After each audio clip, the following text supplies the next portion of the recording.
Les anciens disent que une parole doit être vêtue comme une déesse et s'envoler comme un oiseau. On dit aussi que la parole est comme une toile d'araignée. Pour l'homme habile, c'est un abri.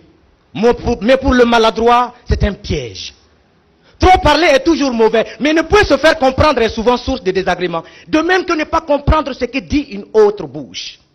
Une parole n'est parole non pas parce qu'elle est prononcée, mais elle est parole parce qu'elle est entendue. On dit qu'il y a parole quand il y a une bouche qui parle. Il y a parole quand il y a des oreilles qui écoutent. La parole doit être donc partagée. Moitié pour celui-là qui parle et l'autre moitié à celui-là qui écoute. Dès que je dis Kato, vous me répondez Voum. Kato. C'est un Voum énergique parce que vous êtes devant la télé qui ose. C'est important. Kato. Donnez aux choses la consistance qu'elles ont au rêve et faire le vide en soi. Le prince Siddhartha Gautama dit Sakyamuni le solitaire connu sous le nom de Bouddha. 558 avant Jésus-Christ. L'homme doit être convaincu de comprendre l'incompréhensible car sinon il n'y réfléchirait pas. Et homme, connais-toi toi-même. Socrate, 399 avant Jésus-Christ. Les découvertes des hommes ne sont que les réminiscences des vérités que les âmes ont acquises auprès de Dieu avant leur naissance terrestre. Platon, 380 avant Jésus-Christ. La Vierge sera enceinte, elle enfantera un fils, et l'on lui donnera le nom d'Emmanuel, ce qui signifie que Dieu est avec nous. Jésus-Christ lui-même, l'an 0, le début de l'histoire. Kato, ne faites pas du mal, ne rendez pas le mal pour le mal. C'est selon Abu Saïd Saad ben Malik ben Sinan, 32e hadith tiré des 40 hadiths du prophète sallallahu alayhi wa sallam. L'histoire fait revivre éternellement le héros et enterre dans l'oubli ceux-là qui n'ont rien fait de leur vie. Gobelot, 1858 après Jésus-Christ.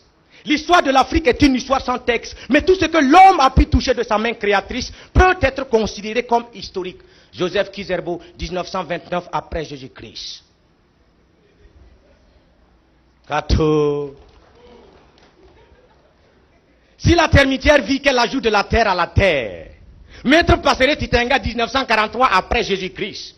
Mais quand on dit que parler n'est pas rentable, c'est pour consoler la femme qui a mis au monde un sourd-muet. KPG lui-même, 2010 après Jésus-Christ. Kato. Ça me rappelle une petite histoire. Cette histoire se passe dans un avion. L'avion a décollé. Mais 15 minutes plus tard, le commandant de bord dit, passagers à bord, nous avons un sérieux problème. Il va falloir, par votre permission, vider la moitié des bagages. Est-ce que vous êtes d'accord? Les gens étaient d'accord. 20 minutes plus tard, passagers à bord, le problème là c'est dur. Il faut vider tous les bagages. Tout le monde était d'accord. Mais 45 minutes plus tard, c'est là que le commandant de bord tout triste dit, passagers à bord, là le problème est récurrent. Il va falloir vider la moitié des passagers. Y a-t-il des volontaires? Il n'y avait pas de volontaires. Le commandant de bord, pour être équitable, il a pris la liste et puis il dit, je vais appeler par ordre alphabétique en commençant par la lettre A. Il dit la lettre A. Y a-t-il des Africains dans la cabine? Il y avait des Noirs, mais ils disent qu'ils ne sont pas Africains. Là, le commandant de bord dit, ok, on va à la lettre B. Y a-t-il des Blacks dans la cabine? Non, il n'y avait pas de Black. Il dit, ok, nous allons continuer à la lettre C.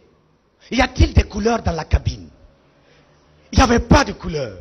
Il y a un petit Africain qui était assis là avec son père. Le petit Africain dit à son père, papa, mais pourquoi on a dit Africain et puis tu n'as rien dit? Le père regarde son fils et dit, écoute, tu sais, qui t'a dit que je suis Africain? À l'heure où je te parle, je ne suis ni Africain, ni Black, ni homme de couleur. On peut décider d'être appelé nègre. Ça, c'est la lettre N, tu comprends mon fils? Mais là, à l'heure où je te parle, je ne suis pas nègre, je suis un Zoulou, la lettre Z. Kato, on dit dans la vie...